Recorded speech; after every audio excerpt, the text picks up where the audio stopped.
And then there's a blackout.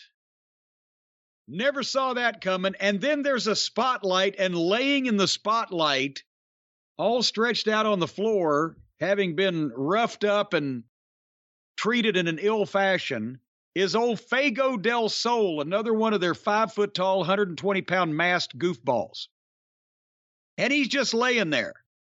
And suddenly, into the spotlight stepped the House of Black. There's Malachi Black, there's Brody King, there's what's the other fella's name? Buddy. They're the House of Black. They're all together. And they prepare to unmask old Fago del Sol, and the fucking, like anybody wants to see what this guy looks like or cares or ever wants to see him on their television again. It's not like they've got like a fucking newborn baby they're trying to rip the lollipop out of its mouth. But suddenly, in the ring, under red light as opposed to their blue light, is our friend Alex. Old Alex Abrahantis, who used to be an entertaining manager and has lately become a local cable access version of the fucking Crypt Keeper. And he's got the shovel in front of his face, but he's speaking very clearly, even though he's got a shovel that he's holding with both hands in front of his face. Maybe he's got a wireless mic. And he's telling the House of Black not to unmask the luchador, who's about as fucking Mexican and luchador as I am, because you can't do that to a lucha star to take his mask. So when he warns them not to, did you notice the choreographed start to the walk to the ring where they waited till the camera got back on them, and then it was like a bad cut in a movie where they suddenly start walking all at the same time because it was their cue, where they go to the ring and surround Alex. So, folks, if you're keeping track, it's going to get more confusing. We had the Black Fellows in the walk into the spotlight that Fago del Sol was in, laying there hurt. Then we've got Alex in the ring with a shovel over his face in the red light. So all the House of Black do a choreographed walk into the ring and surround Alex, but suddenly music plays, and here comes Penthouse out on the stage. The House of Black turn their backs on Alex to look at Penthouse. That's where Jim Ross utters the immortal line, "I'd like to understand the plan here a little better." We all would, Jim. We all would. Now Pac comes out to join Penthouse on the stage, staring at the House of Black. But then out comes Alex beside them. So who's in the ring? The House of Black do not bother to turn around and look who's behind them in the ring when they see Alex in front of them on the stage, because they know that the guy that was supposed to be Alex in the ring has to take off his Alex outfit.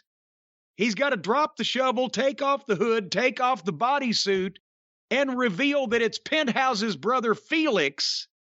Now, when he's completely undressed, that's when they turn, and Felix swings that shovel at him, and some way or another misses all three of them with a 6-foot shovel. He can't hit the broadside of a barn, can't hit the ground with his hat. And then they have an awkward fight with Buddy and Felix over who gets the shovel. And the heels all powder to the floor and stand there immobile in the same position together so that they can watch all three of the baby faces run to the opposite side of the ring and then run toward them and jump over the top rope and dive out on top of them. And that's the way this journey through hysteria ended. It was absolutely appallingly rotten. Did you understand what was going on in any of this? I did not like this at all. I think the House of Black are terrible. Every segment they're in is just trash. And Malachi Black came in. He was a pretty hot act. They had the whole spy versus spy thing going to him and Black and Cody and White. Fans got behind Malachi. He's doing cool karate moves. Then he's got some mist. Now he's got some big boring friends. They're still doing the spooky hocus pocus shit where the lights go out and they're all dressed in their Halloween outfits and they come to the ring to confront the other Halloween outfit wrestlers.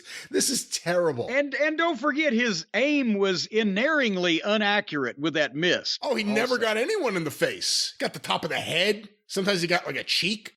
But he never got anything right.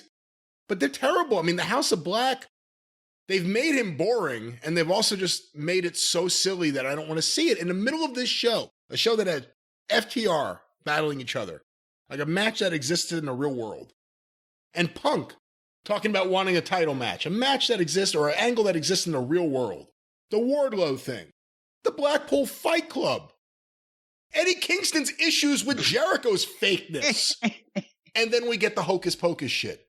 This stuff is really bad, and I know they have some fans who like it. No, this is bad. It doesn't belong on wrestling. I think Malachi Black and his boring friends should go to fucking Hollywood and find some mark to finance the horror movies they want to make and keep this off wrestling TV. Rob Zombie.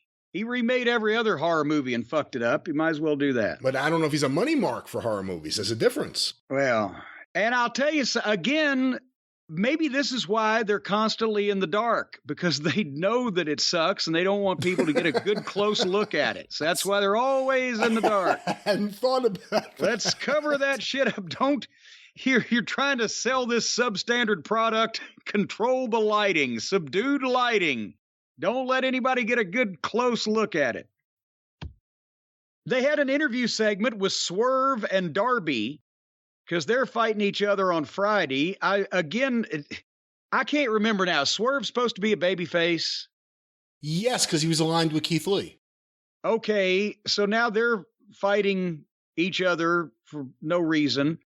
And I noted that I heard Darby speak. I said, Darby shouldn't speak when he's on somas. And then I wait a minute, he's straight edge and doesn't take drugs. So Darby Allin shouldn't speak while boring. And they have Sting there to be with Darby. And you want to talk about AEW wrestlers, they've cooled down. Explain to me the way Darby's been used the last 6 months or so. Doesn't make any sense. He was so over. Him and Sting always get a big reaction. There are things you could do with him, because he's a smaller guy, but he lays his stuff in, and he, as silly as, not silly, but as wacky as his character may seem, it seems like it's the real fucking guy. Yeah, he really is a lunatic. And they really haven't done anything. He's been stuck in the thing with Andrade and the Hardy family, and then the Hardys themselves. Now they're not even on TV after Well, see, think about this, though. Guys are more over when they come to AEW than they are after they've been there a while. They're always more popular. They get better responses from the crowd. It's new. It's exciting. It's different. The people want to see them. And then they see how they continue to be booked. And then they get less popular, less over, more routine, commonplace, less exciting. Because of the matchmaking, instead of, that's normally it works the other way. But when you go to AEW with that smart crowd, you're as popular as you're ever going to be. If you've ever been heard of before. If you've never been heard of before, you got no place to go but up.